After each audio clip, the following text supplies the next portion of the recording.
중요한 건 채권 시중 금리가 오르면 가격은 내려간다.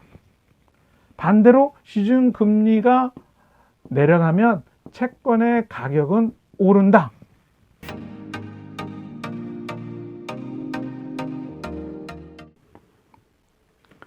안녕하세요. 엉클즈의 돈돈 클래스. 한 2주 동안 제가 녹화를 하지 못했습니다. 뭐 이런저런 핑계를 좀 대면 뭐 있겠지만 앞으로는 좀 열심히 준비하도록 하겠습니다. 제가 지난번 여러분들하고 같이 콜옵션을 생각할 때 복합금융상품이라는 거에 대한 얘기를 했어요. 지금은 직접 주식을 하시기 때문에 복합금융상품에 대한 인기가 있었던 때가 조금 밀려나긴 했지만 복합금융상품을 준비하다 보니까 복합금융상품의 기본적인 형태가 어떻게 되냐면 예금 더하기 옵션, 그다음에 채권 더하기 옵션. 물론 채권 더하기 옵션이라고 하는 게 더 일반적으로 많이 유행했던 상품이거든요. 이거 ELS라고 여러분들은 또 많이 들어보셨을 분이 있을 텐데 한때는 뭐 엄청나게 인기가 있어가지고 창구에 가면 뭐 1억, 2억 이렇게 거액을 갖고 오시는 분들한테도 ELS를 먼저 얘기할 정도가 있었으니까요. 오늘은 제가 채권이라고 하는 내용들을 설명을 드려야 되겠다고 생각을 했습니다. 채권은 대부분의 금융상품들, 금융회사에서 자금을 운용하는 방법이 은행에다가 예금, 적금 이런 돈을 맡기지 않습니까? 이걸 가지고 고객들한테 나중에 이자나 수익으로 돌려줘야 되는데 이걸 대부분 첫 번째는 대출로 운영을 하죠. 대출, 담보대출, 주택담보대출 받거나 신용대출 받을 때 여러분들한테 돈을 빌려주면서 5% 이자를 받아서 뭐 3% 이자를 내는 경우도 있습니다. 뭐 신용도나 담보에 따라서 굉장히 다른 차이가 있지만 3% 이자를 내면 여러분들이 예금이나 적금하면 1% 정도 이자를 주죠. 1%대 0.01%, 뭐 이자가 없는 경우도 있고 이럴 정도로 굉장히 낮은 금리를 주는데 은행은 대출로 운영해 가지고서 3%의 마진을 취해 가지고 이거를 예금 대출, 그래서 예대 마진이라고 해가지고 2%를 이제 자기가 취하는 게 은행의 주된 수익원입니다. 여러분들 금융기관이라고 그러는데 은행은 금융회사입니다. 회사. 마진을 취하는 영리 목적의 상법상의 회사지 그 서비스만 제공하면서 수익을 중심으로 하지 않는 동사무소나 법원 같은 그런 공공기관하고 좀 다른 분명히 금융회사라고 하는 것도 이참에 좀 말씀을 드리고, 이 대출이라는 것만큼 중요한 또 다른 자산운용사항이 바로 채권 투자라거든요. 채권.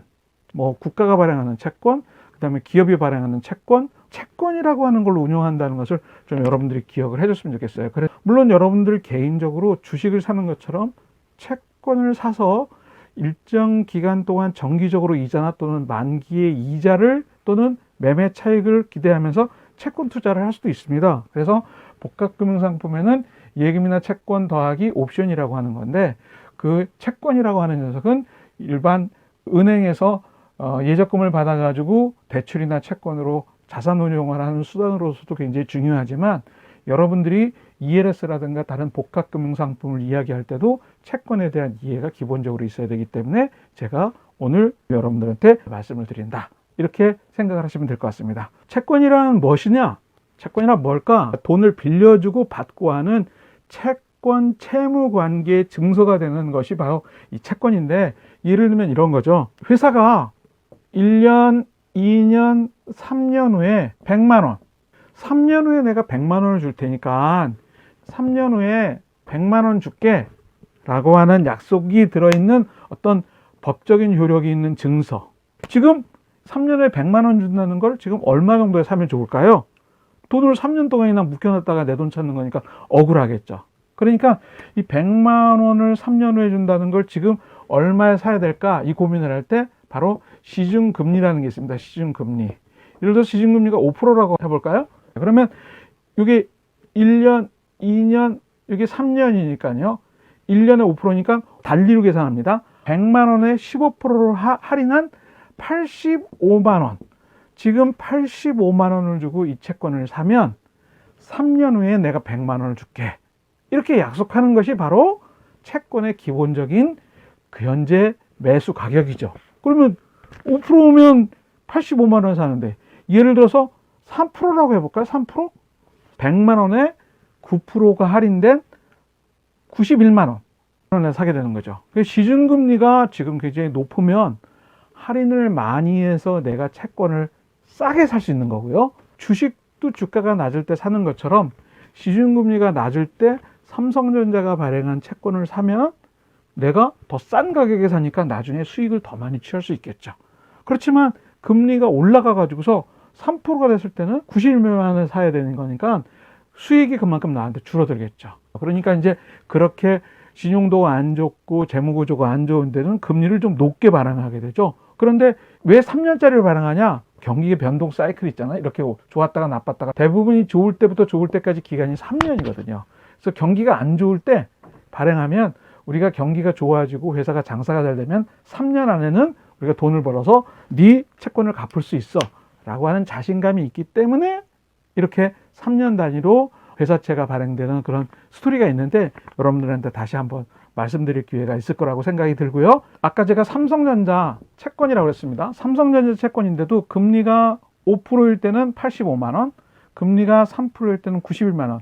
동일한 신용도의 채권인데도 시중금리에 따라서 시중금리가 얼마냐 어떻게 되느냐에 따라서 발행하는 금리가 차이가 나기 때문에 예를 들어서 내가 처음에 5%일 때 샀어요. 85만 원에 샀는데 1년 정도 지나가지고 채권은 동일한 금리라면 90만 원이 돼 있을 거라고요.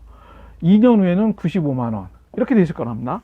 그런데 85만 원에 사가지고 1년 후에 가보니까 이때는 금리가 내려가 가지고서 이때부터 3년짜리는 91만 원에 발행이 되는 거예요. 91만 원.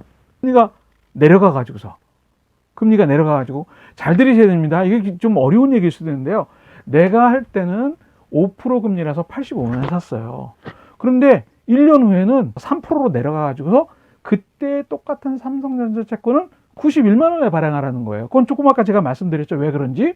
91만 원을 발행하는 거예요. 그런데 내가 갖고 있다가 야, 이거 금리가 내려갔네?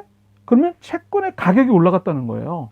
금리가 내려갔기 때문에 그때부터 3년짜리 가격이 올라가 있지 않습니까? 그래서 채권의 만기까지 보유하고 있는 게 기본적인 채권의 개념이에요. 회사가 건강한 회사고 재무구조가 좋은 회사면 정해진자를 만기까지 끝까지 갖고 있으면 문제가 없습니다. 그런데 중간에 금리가 변해가지고서 다시 말해서 금리가 내려가서 채권의 가격이 오르면 중간에 팔아버릴 수도 있다는 거예요. 그러면 내가 수익을 더 많이 취할 수 있으니까요.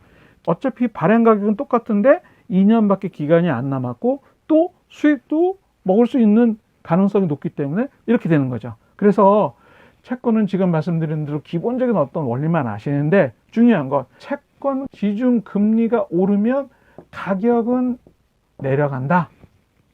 반대로 시중 금리가 내려가면 채권의 가격은 오른다.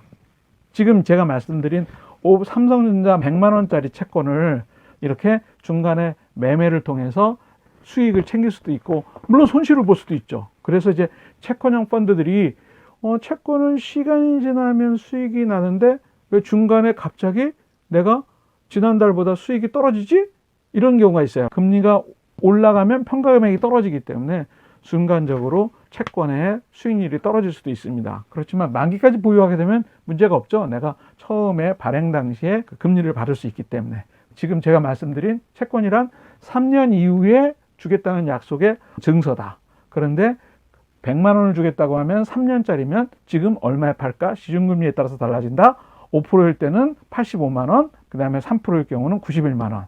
제가 말씀드리는 앞으로 진행되는 것에 복합상품이라든가 복합증권이라든가 뭐 여러 가지 제가 이제 앞으로 말씀드릴 거에 대한 기본적인 이해를 하실 수 있을 거예요.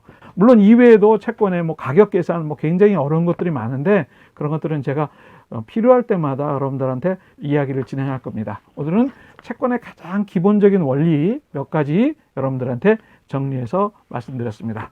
다음 시간에 채권과 관련된 이야기 또 진행하도록 하겠습니다. 고맙습니다.